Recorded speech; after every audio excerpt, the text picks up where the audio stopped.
Oh, Coatlan.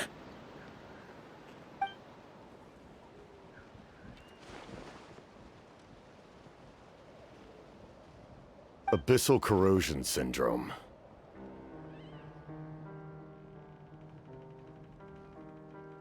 "500 years later, and it's resurfaced again. Huh? That voice, it's...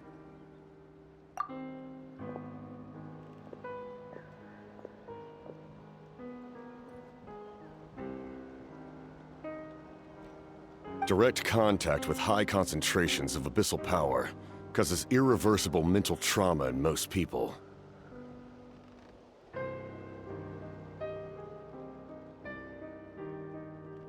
The exact presentation will vary according to trauma level. Some will suffer from superficial hallucinations and maintain the capacity to perceive the outside world. In such cases, verbal and physical interaction can be used to break through the hallucination. However, there are also those who are so far gone, entrenched in hallucinations so deep, that medical intervention is the only option. That's why we developed the Drought of Lucidity.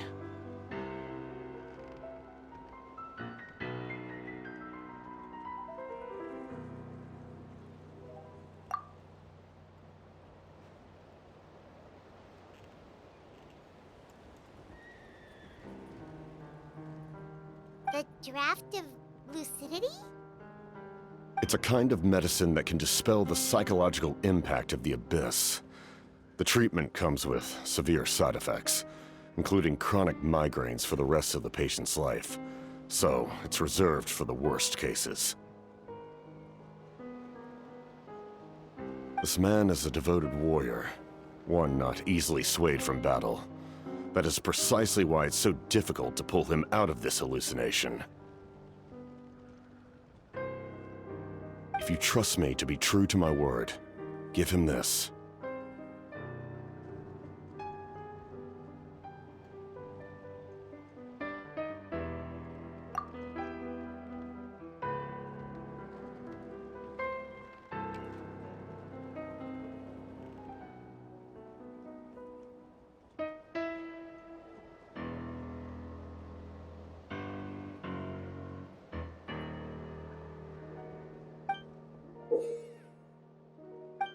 Wretched monsters!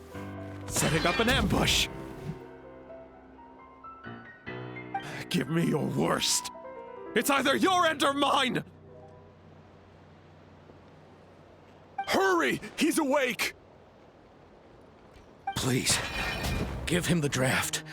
My son thinks he's alone in this world.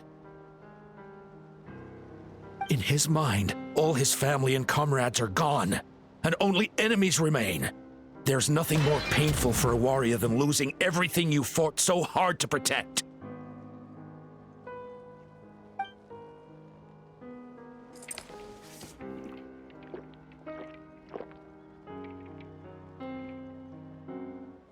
Monsters!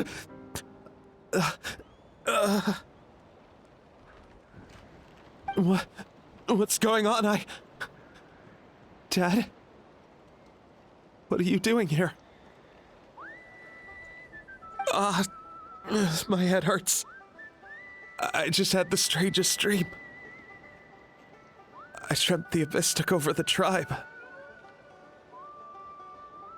It's all right, my boy. It was just a nightmare. Let's go home. You need a good night's sleep. But first, I want to thank you for saving my son. May I ask your name? Just Capitano is fine.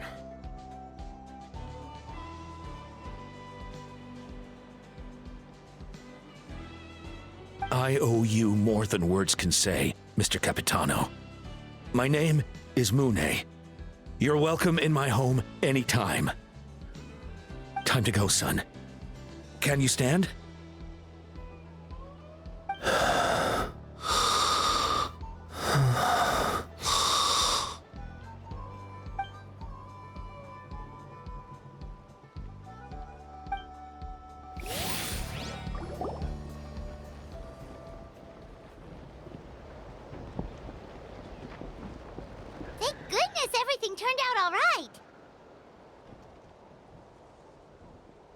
Think nothing of it.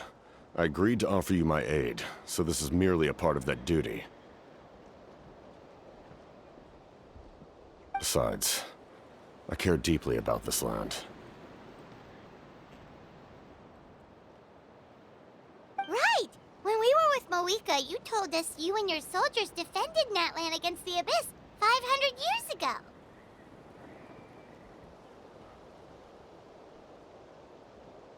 That's right. My desire to protect this nation remains unchanged. When my platoon arrived in Natlan 500 years ago, like you, we were true outlanders. But as time passed, I encountered the people of this land and witnessed their desperate struggle against the Abyss. Though many of the warriors were rash and inexperienced, they were steadfast and fearless in battle, willing to do anything to protect their fellow citizens, oftentimes with complete disregard for their own survival. Just as I fought for the glory of Conria, they fought for the survival of their nation. We happened to share a common enemy, so I decided to offer my aid. We fought side by side to the very end. I traveled to many places after that, but I never forgot this land. Even now, my work in Natlan remains unfinished.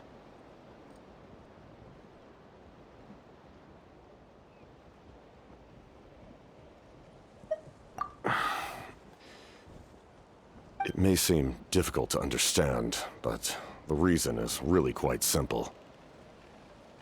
That name carries with it the glory of my homeland and the honor of Natlan. Yet, I failed to bring my soldiers home. And I failed to help Natlan defeat the Abyss. But that's not your fault. The Abyss is way stronger than any of us imagined. You need not comfort me. I am no longer who I once was. Let the events of the past continue to collect dust in the annals of history. I will continue to help Natlan in my own way. Like, with the draft of lucidity? Who knew you could make medicine? Were you a doctor before? The drought was Guthred's invention. He was a respected military doctor, as well as my trusted second-in-command. We faced a similar situation to what you witnessed today. The endless battles against the Abyss triggered delusions among the soldiers, to the point where some attempted to kill each other. In order to develop a treatment as fast as possible, Guthred used himself as a test subject. He passed away shortly after the drought was complete. That's who he was. Unrelenting in his pursuits. No matter the cost, no matter the sacrifice. In the end, he even gave himself up for a chance at success. I'm sure he would be pleased his creation aids people, even now. The Abyss has wrought enough suffering on this land. I sincerely hope this war will end soon.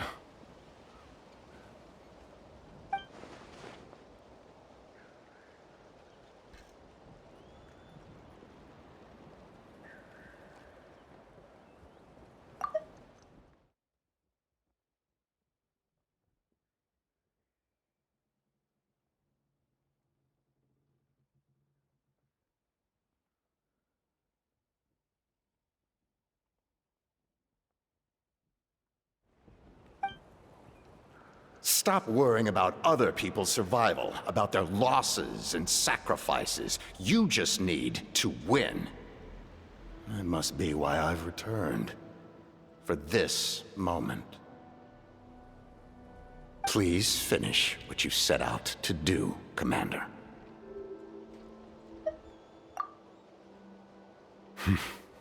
You're more perceptive than I imagined. However, some things are better kept secret for now. We may be working together, but our goals are not entirely aligned.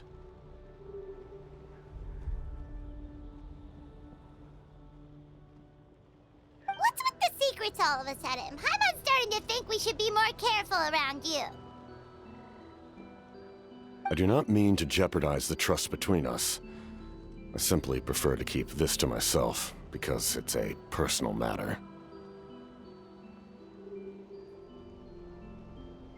All I can tell you is this. Natlan may have survived the worst of the crisis, but the souls of this land are still not at peace.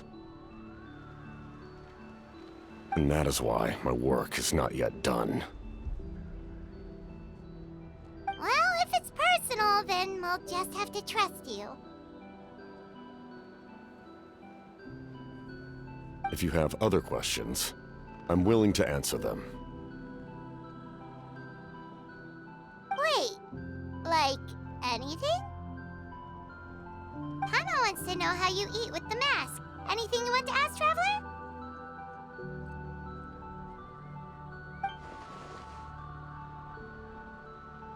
Natlan must pay the price for Mawika's use of the Ruler of Death's power. That price is death. And only Mawika's death can clear the debt. Even now that the war's over and the threat to Natlan is gone, it looks like that death is still set in stone.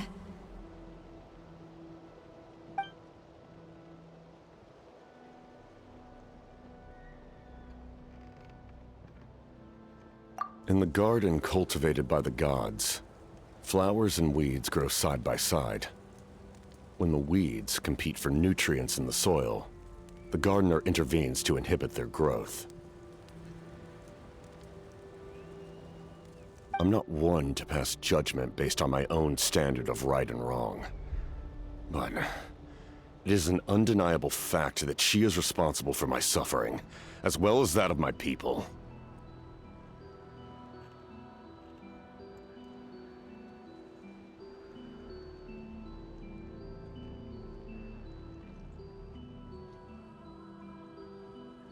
If that explanation is too difficult to understand, allow me to show you exactly what I mean.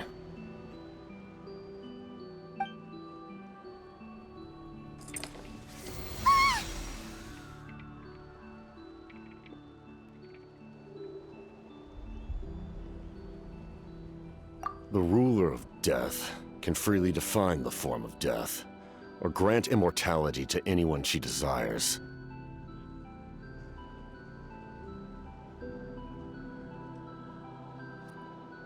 Her power is a rule in and of itself. Faced with such an overwhelming level of power, it can feel hopeless to resist.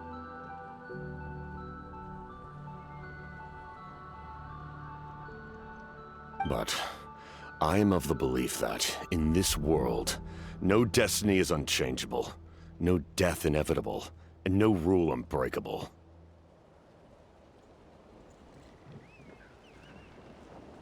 So, before the final moment truly arrives, we must fight harder than ever.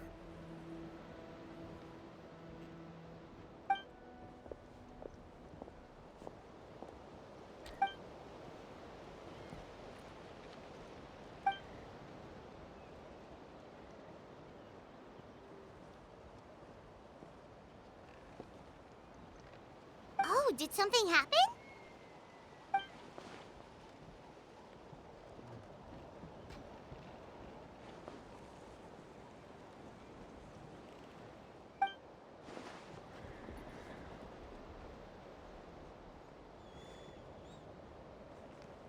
This is a critical time for you, Traveler.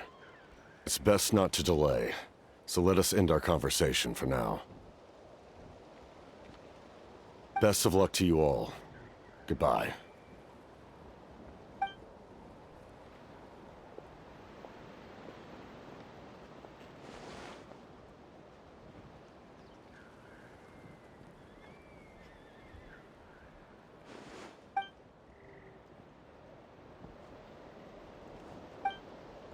So in the end, the captain still hasn't told us his real goal. He kind of reminds Paimon of someone we met recently. Oh, right, the Lord of the Night! They just seem so tired, you know?